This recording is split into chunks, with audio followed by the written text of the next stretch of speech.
نبی علیہ الصلوۃ والسلام کا فرمان بھی ہے کہ زینوا القرآن باصواتکم، کہ اپنی آواز سے قرآن حکیم کو مزین کرو، قرآن حکیم کو بہترین انداز میں پڑھو، قرآن حکیم کو ترتیل کے ساتھ تجوید کے ساتھ پڑھو، اور اللہ وحدہ لا شریک کو اپنی لا ریب کتاب قرآن مجید کی تلاوت پسند ہے۔ اور نبی علیہ الصلوۃ والسلام نے بھی ارشاد فرمایا کہ ایک مرتبہ رب تعالی نے نام لے کر حضرت ابی بن کعب رضی اللہ تعالی عنہ کا مجھے ارشاد فرمایا کہ ابی سے کہو آپ ابی بن کعب کو قرآن حکیم کی تلاوت سنائیں۔ تو حضور علیہ الصلوۃ والسلام نے حضرت ابی بن کعب رضی اللہ تعالی عنہ کو جب یہ فرمایا کہ ابی، رب تعالی نے یہ حکم دیا ہے کہ ابی بن کعب کو قرآن مجید آپ سنائیں، تو حضرت ابی بن کعب فرمانے لگے کہ اللہ کے رسول، اللہ سمانی، کیا اللہ نے میرا نام لیا ہے؟ تو آپ علیہ الصلوۃ والسلام نے فرمایا نام اللہ سما کا، رب تعالی نے تیرا نام لیا ہے۔ اس امت کا سب سے بڑا قاری جس کو نبی علیہ الصلوۃ والسلام نے یہ ٹائٹل عطا فرمایا ہے، آپ علیہ الصلوۃ والسلام نے فرمایا کہ سب سے بڑا قاری میری امت کا وہ ابی بن کعب رضی اللہ تعالی عنہ ہے۔ اسی طریقے سے حضرت عبداللہ ابن مسعود رضی اللہ تعالی عنہ جو رئیس الفقہاء ہیں، ایک مرتبہ نبی علیہ الصلوۃ والسلام نے انہیں ارشاد فرمایا کہ اے عبداللہ،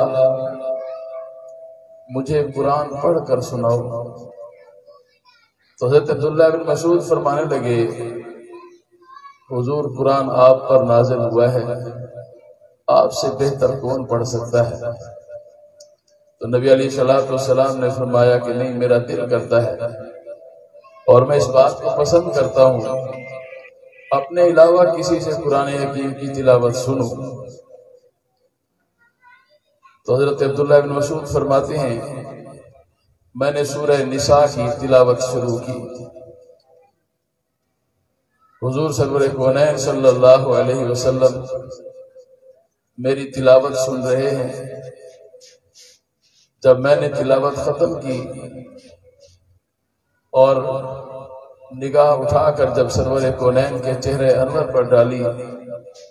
تو میں نے دیکھا کائنات کا سردار رو رہا ہے، آپ کی آنکھوں سے آنسو جاری ہیں۔ یہ اللہ کی لارب کتاب اتنی عظمت والی کتاب ہے کہ انسان اگر اس کی دل کی آنکھیں کھول کر اس کی تلاوت سنے تو یہ قرآن مجید دل میں اتر جاتا ہے۔ اللہ کرے قرآن حکیم سے ہمیں محبت ہو جائے۔ اگر ہمیں قرآن حکیم سے آج محبت ہو گئی تو یہ وہ باوفا کتاب ہے کہ جو انسان کو نہیں چھوڑتی۔ حدیث شریف میں ہے کہ قبر میں بھی جب انسان اتر جاتا ہے تو وہاں پر بھی یہ کتاب اس کے ساتھ ہوتی ہے، اور صرف قبر تک نہیں، حشر کے میدان میں بھی جب اللہ وحدہ لا شریک فیصلے فرمائیں گے، حساب و کتاب ہوگا، تو اس وقت بھی قرآن حکیم انسان کے پہلو میں کھڑا ہوگا اور یہ کہہ رہا ہوگا کہ بار الہ، میں تیری سچی کتاب ہوں یا نہیں؟ اور رب فرمائیں گے بالکل تو میری سچی کتاب ہے۔ تو یہ قرآن حکیم کہے گا کہ اس شخص نے مجھ سے دوستی نبھائی ہے، کبھی مجھے چھوڑا نہیں،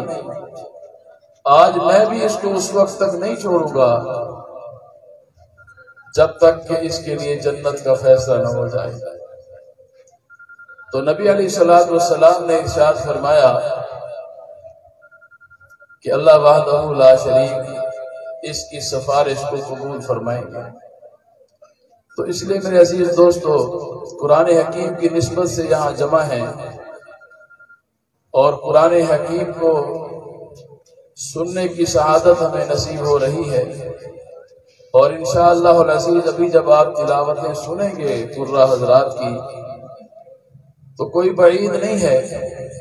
کہ آپ کی آنکھوں سے بھی آنسو نہ نکل آئیں، کیونکہ رب تعالیٰ نے اس قرآن حکیم کا خود تکلم فرمایا ہے۔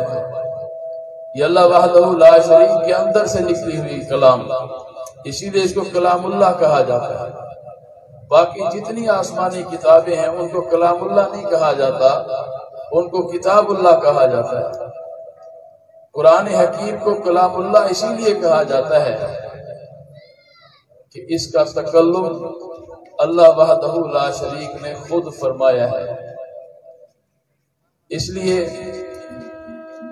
اس کی حفاظت کی ذمہ داری بھی اللہ نے خود لے لی ہے۔ قرآن حکیم نے ارشاد فرما دیا اِنَّا نَحْنُ نَزَّلْنَا الذِّكْرَ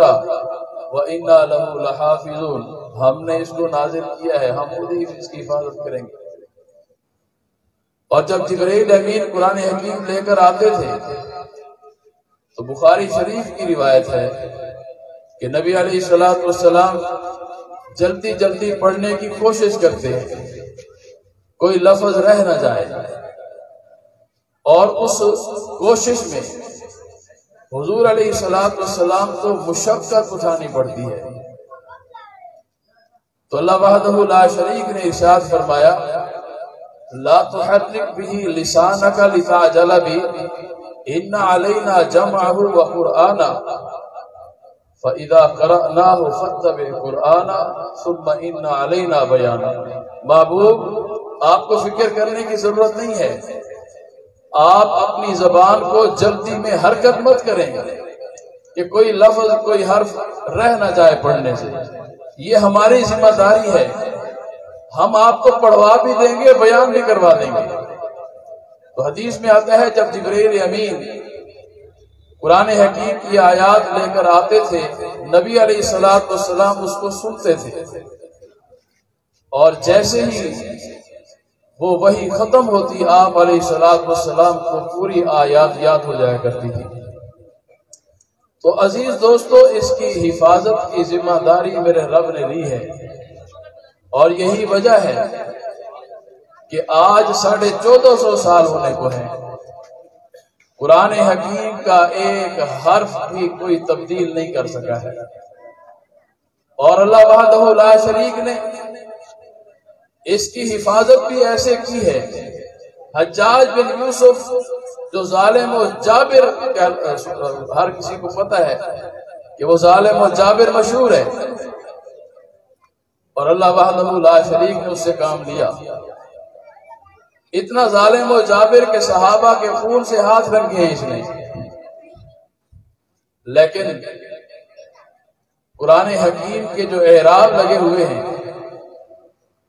اور قرآن حکیم کے جو نقطے ہیں یہ حجاج بن یوسف نے لگوائے ہیں، اور جب یہ وہ کام کر رہا تھا تو اس وقت یہودیوں کی ایک جماعت آئی ہے حجاج بن یوسف کے پاس، اور آ کر کہا کہ آپ بڑا عظیم کام کر رہے ہیں، قرآن حکیم پر اعراب آپ لگوا رہے ہیں، بہت ہی عظیم کام ہے، اللہ نے آپ کو یہ سعادت دی ہے، ہم ایک ریکویسٹ لے کر آپ کے پاس آئے، ایک گزارش ہے، ہماری ایک عرضی ہے،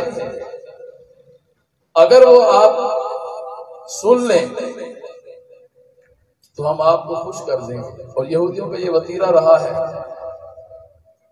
کہ ہر ایک کو خرید لیتے ہیں، مرضی اور اپنی من مانی کے فیصلے کرواتے ہیں۔ تو حجاج بن یوسف نے کہا ایسا کیا کام ہے جو تم مجھ سے کروانے آئے ہو؟ یہودیوں نے کہا کہ آپ چونکہ قرآن مجید پر اعراب لگوا رہے ہیں تو قرآن حکیم کے اندر ایک جگہ ایسی ہے کہ جب اس کی تلاوت ہوتی ہے ہماری ناک کٹتی ہے، ہم منہ دکھانے کو نہیں ہوتے۔ کون سی جگہ ہے؟ تو کہنے لگے حضرت موسیٰ اور حضرت خضر علیہ السلام، ان کے واقعے کو قرآن حکیم نے بیان کیا ہے کہ یہ دونوں